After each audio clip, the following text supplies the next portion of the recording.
Good morning বন্ধুরা, আরও একটা নতুন ব্লগে তোমাদেরকে অনেক ওয়েলকাম করছি। সকাল সকাল দেখো, সকালবেলা ঘুম থেকে উঠে বাড়ির অন্যান্য অনেক কাজ করেছি। এখন ঘুম থেকে ওঠার পর প্রায় ঘন্টা দুয়েক সময় পেরিয়ে গিয়েছে। মেয়ে পড়তে গিয়েছে আর হাজব্যান্ড গিয়েছে স্কুল। তো সেই ফাঁকে আমি বিছানাগুলো তুলে নিচ্ছি আর রান্নাঘরের কাজ অনেকটা কমপ্লিট করে ফেলেছি। তো এই বিছানাটা তুলে নিয়ে বিছানাটা একদম পরিষ্কার করে দেব। আর আমার মেয়ের একটা খুব বদ অভ্যাস হচ্ছে, ও ব্যাগের চেন লাগিয়ে রাখে না। তো সেই চেনটাও লাগিয়ে দিলাম। আর স্তূপ করা জামা কাপড় আছে এখানে, তো সেগুলো একটা একটা করে সমস্ত গুছিয়ে নেব। তারপর গিয়ে আর এক কাপ চা খাবো, কারণ ঠান্ডা খুব। সকালবেলা এক কাপ চা খেয়েছি, তবু আর এক কাপ চা খেতে ইচ্ছা করছে। তো সেই চাটা খেয়ে তারপর যাব স্নানে। তো চলো এই কাজগুলো এখন কমপ্লিট করে নিই, আর তারপর স্নান করে নিয়ে তোমাদের সাথে পরে আবার কথা বলবো। আপাতত সকালের মতো এই কাজটা করলে আমার কাজ শেষ। তো দেখো, স্নান করে চলে এসেছি। আর এখন মেয়ে চলে গিয়েছে স্কুল, আর হাজব্যান্ড তো সকালেই স্কুল যায়। তো মেয়েকে স্কুলে পাঠিয়ে তারপর এলাম, অনেক জামা কাপড় আছে ছাদে মিলতে। আজকে খুব একটা রোদ নেই, একটু মেঘলা মেঘলা দিন, আর হাওয়া দিচ্ছে খুব বেশি। তো জামা কাপড়ও কাচা হয়েছে অনেক, সেগুলো মেলা হয়নি কারণ মেয়ের স্কুল ছিল। আর মেয়ে যতক্ষণ না স্কুলে বেরিয়ে যাবে ততক্ষণ কোনো কাজই হয় না, কারণ একবার মা এটা দাও, একবার মা ওটা দাও, এই সমস্ত কিছু চলতেই থাকে ওর, মানে একটার পর একটা চলতেই থাকে। তো মেয়েকে স্কুলে পাঠিয়ে এখন এই সমস্ত জামা কাপড়গুলো একটু হাওয়াতে মিলে দিলাম। রোদ যদি ওঠে তাহলে ভালো, আর রোদ যদি না ওঠে তাহলে হাওয়াতেই যতটা শুকায় শুকাক, এইটাই আর কি। আর দেখো, আমার এই সাদা জামদানিটা না ভীষণ নোংরা হয়েছিল, বিশেষ করে পাড়ের দিকটা। তো এই জামদানিটা আজকে খুব সুন্দর করে ধুয়ে দিয়েছি, আর এখন এটা মিলে দেবো। আর এই শাড়িটা না অনেকটা বড়, এই তারের মধ্যে আটকায় না, সেই জন্য দেখো আবার একটা পিছন দিকে ফোল্ড করে আমাকে এই শাড়িটা এখানে মিলতে হচ্ছে। আর এখন সমস্ত জামা কাপড়গুলোতে ক্লিপ আটাতে হবে, কারণ ক্লিপ না আটালে সব উড়ে যাবে। তো মেলা তো আমার শেষ, এবার সোজা চলে যাব নিচে। এখানে দেখো এখন একটু রোদ উঠেছে, আর এখন যাচ্ছি মেয়ের স্কুলে, কারণ মেয়ে বাড়িতে টিফিনটা ভুলে গিয়েছে। আর এই রাস্তাটার মধ্যে অনেক গাড়ি চলাচল করে। রাস্তাটা খুব একটা চওড়া নয়, কিন্তু গাড়ির সংখ্যা অনেক বেশি। তো মেয়ে স্কুলে টিফিনটা বাড়িতে ভুলে গিয়েছে, সেটা মেয়েকে দিতে চললাম। আমার হাজব্যান্ড আমাকে ফোন করেছিল যে ওর টিফিনটা বাড়িতেই পড়ে আছে।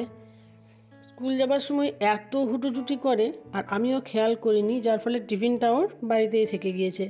আর টিফিনটা যদি না দিয়ে আসি তাহলে তো টিফিনে খেতে পারবে না, যদিও তাতে ওনার কোনো অসুবিধা হবে না। তো দেখো, দেখতে দেখতে চলে এলাম, চলো টিফিনটা দিয়ে দিই। ফ্যামিলি, আমার আর একটা নতুন ব্লগে তোমাদেরকে অনেক অনেক ওয়েলকাম জানাচ্ছি। আশা করছি তোমরা সবাই খুব ভালো আছো, আর আমরাও সবাই বেশ ভালোই আছি। এখন ঘড়িতে বাজে পুরো 12:30। ভিডিও অনেকক্ষণ আগে শুরু করে দিয়েছি, ভিডিওটা সকালে শুরু করে দিই, কিন্তু এই সামনাসামনি কথা বলে ভিডিও করা হয় না। এই সাইডে মানে উত্তর দিকের একজনের বাড়ি ঢালাই হয়েছে, তো সেখানে মিস্ত্রি লেগেছে, কন্টিনিউ আওয়াজ হচ্ছে। আর দক্ষিণ দিকে একজনের বাড়িতে কল বসছে, যে সাবমার্সিবল কলগুলো হয় না, মাটির নিচে বসে, সেই কল বসছে, সেই এক মেশিনের অদ্ভুত আওয়াজ। তো এইমাত্র মেশিনটা বন্ধ হলো, তো ভাবলাম ভিডিওর ইন্ট্রোটা দিয়ে দিই। তোমরা সবাই কেমন আছো? আশা করছি যে যেখান থেকে আমার ব্লগটা দেখছো খুবই ভালো আছো। আমরা তো ভালো আছি বললাম। আর এখন রান্নাঘরে এসেছি তোমাদেরকে রান্না শেয়ার করতে। আর একটুক্ষণ আগে তোমরা দেখলে না, ছুটে ছুটে গেলাম, মেয়ে স্কুলে টিফিন ভুলে গিয়েছিল আর দু একটা জিনিস, তো সেটাকে নিয়ে দৌড়াতে দৌড়াতে দিলাম। আমার হাজব্যান্ডকে বলেছে, ওখানে তো ওর বাবা থাকে, তো ওর বাবাকে বলেছে যে আমি এগুলো ভুলে গিয়েছি। তো ওর বাবা প্রথমে আমাকে ফোন করলো, বললো দিয়ে দাও। তো সেই দৌড়াতে দৌড়াতে দিয়ে এলাম, দিয়ে হাঁপিয়ে গেছি পুরো, চুল টুল কিচ্ছু আঁচড়ায়নি, সেইভাবেই ছুটেছি। তো চলো আজকে রান্নাটা দেখে নাও, ক্যামেরাটা ঘোরায় দিয়ে রান্নাটা তোমাদের দেখাচ্ছি। আজকের দিনের রান্না এখানে হয়েছে বিউলির ডাল, আর এটা একটা পাঁচমিশালি টক হয়েছে, এগুলো সব আমার শাশুড়ি মা করেছেন, এই যে। আর এখানে হচ্ছে একটা পাঁচমিশালি সবজি, আর সেই বিখ্যাত থালাটা। মা কোনো কারণে এই থালাটা ফেলতে পারেন না, মানে থালাটা মায়ের এত পছন্দের। আর আমি তো ভাত করেছি, ওদের ওখানে ভাত আছে। আর এখানে একটু আগের দিনে মাছ ছিল, তো সেই মাছটাকে একটু ভালো করে গরম করেছি। তো এই হলো আজকের দিনে রান্না। Good evening. অনেকক্ষণ পর আবার ভিডিও শ্যুট করছি। আমাদের পাড়াতে একটা বিয়ে আছে, দেখো এই অন্নপূর্ণাতলার এখানে। অন্নপূর্ণাতলার উপরের সেকশনটাতে না মানে বিয়েবাড়ির মতো ভাড়া দেওয়া হয়। আর এখানে বর এসেছে, আমি অনেকটা দূরে দাঁড়িয়ে আছি কারণ আমি তো বাড়ির নর্মাল ড্রেসে আছি, আর আমার মেয়ে গিয়েছে বর দেখতে। আমার মেয়ে না বিয়ের গাড়ি, তারপর নতুন বর, এই সমস্ত দেখতে ভীষণ ভালোবাসে।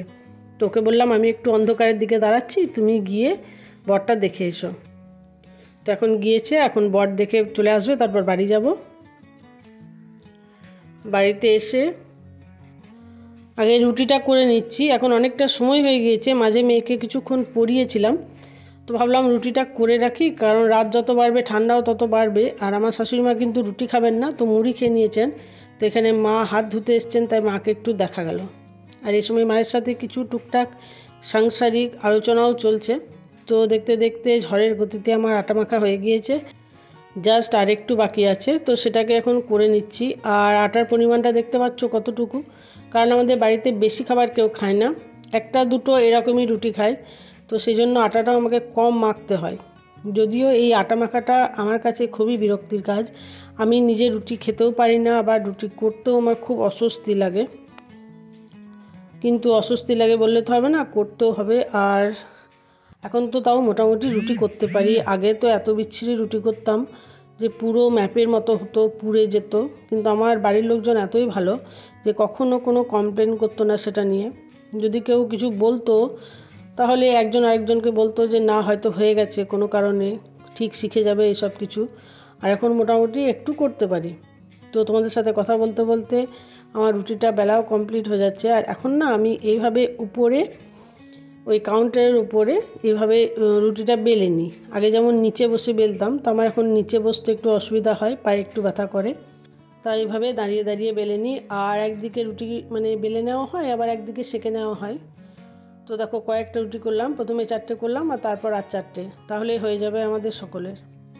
আর মা তো মুড়ি খেয়ে নিয়েছে, মা যদি খায় একটা খাবে আর না হলে খাবে না, সেরকমই একটা ব্যাপার। তো তোমাদের সাথে এইভাবে মানে গল্প করতে করতে রুটি করাও শেষ হয়ে যাবে। আর যেহেতু স্পিডটা বাড়িয়ে দিয়েছি, কি ভালো লাগছে দেখে, আর মনে হচ্ছে এরকম যদি সবসময় করতে পারি তাহলে কি মজাই হয় বলো। তো দেখো সব রুটি মোটামুটি কমপ্লিট। আর এখন এই রান্নাঘরের জানলাটা লাগিয়ে দিলাম, এই জায়গাটাকে এখন পুরো পরিষ্কার করে নেব। রুটি করার সাথে সাথে প্রত্যেকদিন এইভাবে আমি পরিষ্কার করে নিই, যাতে জায়গাটা ক্লিন থাকে, আর এই যে বার্নারগুলোর ফাঁকে ফাঁকে কোনো আটা না ঢোকে। রুটি করে এখন চলে এসেছি বেডরুমে। দেখো এই দুটো শাড়ি আমাকে আয়রন করতে হবে, আর এখানে এই বালিশগুলো থাকার জন্য না একটু অসুবিধা হচ্ছে। তো এই প্যারেট গ্রিন কালারের শাড়িটা তোমরা তো অনেকেই জানো, এটা আমার পছন্দের শাড়ির মধ্যে অন্যতম একটা শাড়ি। এই শাড়িটা আমি আমার হাজব্যান্ডের স্কুল থেকে যখন পিকনিক হয়েছিল নদীর ধারে, তোমাদের সাথে শেয়ার করেছিলাম, তো তখন পরেছিলাম। তো শাড়িটা তখন ভীষণই নোংরা হয়ে গিয়েছিল, নিচের দিকটাও হয়েছিল, তারপর বিভিন্ন খাবার দাবারের একটু ঝোল টোল পড়ে গিয়েছিল। তো শাড়িটাকে আমি সুন্দরভাবে বাড়িতে কেচে নিয়েছি, তারপর এটাকে এখন আয়রন করে তারপর আলমারিতে তুলে রাখবো। আর আয়রন না করলে এই শাড়িগুলো না একটু জড়ো জড়ো হয়ে যায়, তাই ভাবলাম যে এই কাজটা অনেক দিন ধরে পড়ে আছে আর শাড়িটাও বাইরে পড়ে আছে, তো আয়রনটা করে নিই। আর এই সময় আমার কোমরে ভীষণ ব্যথা করছে, কিন্তু কাজটা যেহেতু করতে লেগেছি, কাজটা শেষ না করে তো ছাড়া হয় না, তাই কাজটা এখন শেষ করতে মানে একদম চটপট করছি, যাতে আমি একটু রেস্ট পাই। আর কোমরে ব্যথাটা এই সময় ভীষণ হচ্ছে। আর এই সাদা জামদানিটা তো সকালে কেচেছিলাম, তোমাদের দেখিয়েছিলাম, তো এটাও শুকিয়ে গিয়েছে। আর এই শাড়িটা না ভীষণ ভালো শাড়ি, মানে শাড়ির কোয়ালিটিটাও খুব ভালো। আর এই শাড়িটা আমার মেয়ে মাঝে মাঝেই পরে, স্কুলে কোনো প্রোগ্রাম হলে তখন সাদা শাড়ি পরতে বলে। আর মূলত সেই কারণেই আমি শাড়িটা রেখে দিয়েছি, আমি খুব একটা বেশি পরি না, তো শাড়িটা বেশ সুন্দর। আর আমার কাছে বেশ কিছু জামদানি শাড়ি আছে, তো আমি তোমাদেরকে সেটা একবার ভিডিও করে দেখিয়েওছিলাম। তো দেখো শাড়ি দুটো আমার আয়রন করা হয়ে গিয়েছে। চলো এবার একটু সামনাসামনি কথা বলি। সব কাজকর্ম শেষ করে ফেলেছি, আর মেয়ে পাশের ঘরে দাদুর কাছে পড়ছে। আমার মেয়েকে আমার শ্বশুরমশাই পড়ান ফিজিক্যাল সায়েন্স আর ম্যাথমেটিক্স, আর আমার হাজব্যান্ড পড়ান লাইফ সায়েন্স, আর বাকি যে সাবজেক্টগুলো আছে সেগুলো সবই আমার কাছে পড়ে, যার ফলে বাইরে যাওয়ার কোনো রকম মানে বাইরে টিউশন টিচারে কোনো রকম দরকার পড়ে না। কিন্তু তবুও খুব ঝামেলা করে, মাঝে মাঝে বলে সব বন্ধুদের টিউশন টিচার আছে, আমার কেন নেই। ঠান্ডাতে আমার কথা জুড়িয়ে যাচ্ছে। শাশুড়ি মা পাশের ঘরে শুয়ে আছেন, এখানে পড়ার তারপর গান বাজনার আওয়াজ উঠে, সেই জন্য মা পাশের ঘরে শুয়ে আছেন। আর আমার এখনকার কাজ হচ্ছে বসে বসে বন্ধুদের ভিডিও দেখা। কারণ দেখো সারাদিন আমার সমস্ত কাজের ফাঁকে এই কাজটা আমাকে করতে হয়। কারণ যখন এই প্ল্যাটফর্মে কাজ করতে এসেছি তখন কিছুটা তো দায়িত্ব আমাদের ওপরেও বর্তায়, যে আমাদের ভিডিও যেমন বন্ধুরা দেখে সেরকম আমাদেরও তাদের ভিডিও দেখা উচিত, কারণ সাপোর্টের প্রয়োজন প্রত্যেকেরই আছে। সেক্ষেত্রে বসে বসে এখন বন্ধুদের ভিডিও দেখব যতক্ষণ পারবো।